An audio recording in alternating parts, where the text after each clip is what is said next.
বন্ধুরা, আজকের গল্প টোনা ও আম গাছের বন্ধুত্ব। একদিন টোনা তার আত্মীয়র বাড়িতে বেরোনোর পরে নিজের বাসায় ফিরে যাচ্ছিল। পথে যেতে যেতে অনেক ঝড় তুফান শুরু হয়ে যায়। তাই সে কোথাও আশ্রয় নেওয়ার জন্য একটি জায়গা খুঁজতে থাকে। যাক বাবা, অবশেষে বিশ্রাম নেওয়ার একটা জায়গা পাওয়া গেল।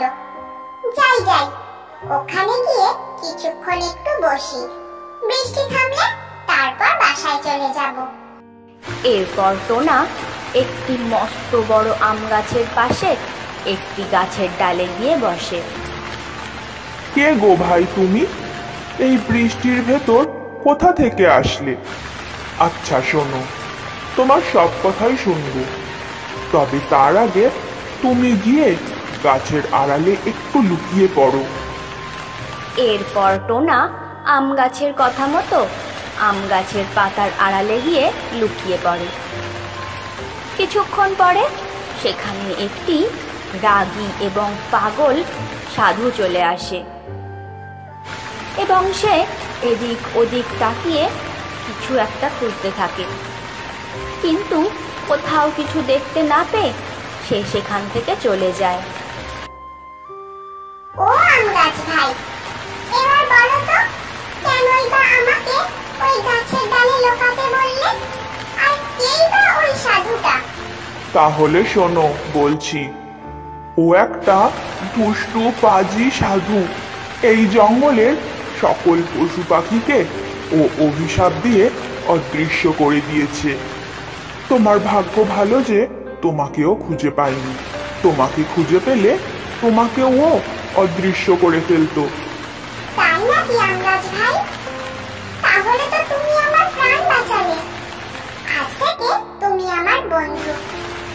যাই হোক, সন্ধ্যা হয়ে যাচ্ছে, এখন আমি বাসায় যাই। এরপর টোনা তার নিজ বাসায় ফিরে যায়। অনেক দিন পরে টোনা ঠিক করে সে তার বন্ধু আম গাছকে দেখতে যাবে। তাই সে আম গাছকে দেখতে আসে। ও ছোট আম গাছ ভাই, এখানে একটি বড় আম গাছ ছিল, কোথায় গেল সে? ও বুঝেছি, আপনি আমার মায়ের কথা বলছেন। আমার মা তো অনেক আগেই মারা গিয়েছে। আপনার কথা কত বলতো আমার মা। আপনি এতদিন কোথায় ছিলেন?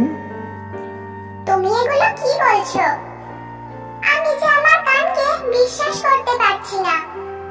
আমি অনেক আসতে চেয়েছিলাম, কিন্তু একটি দুষ্টু শিকারের খাঁচায় আমি বন্দী হয়ে গিয়েছিলাম, তাই আসতে পারিনি।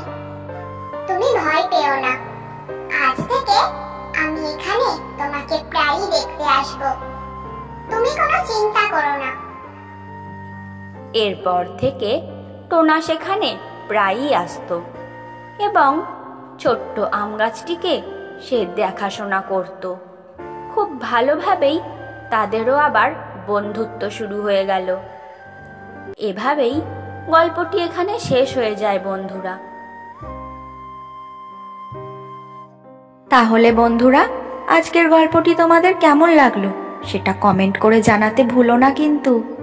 আর হ্যাঁ, ভিডিওটিতে একটি লাইক করে চ্যানেলটিকে সাবস্ক্রাইব করে আমাদের পাশে থেকো। সকলে ভালো থেকো, সুস্থ থেকো।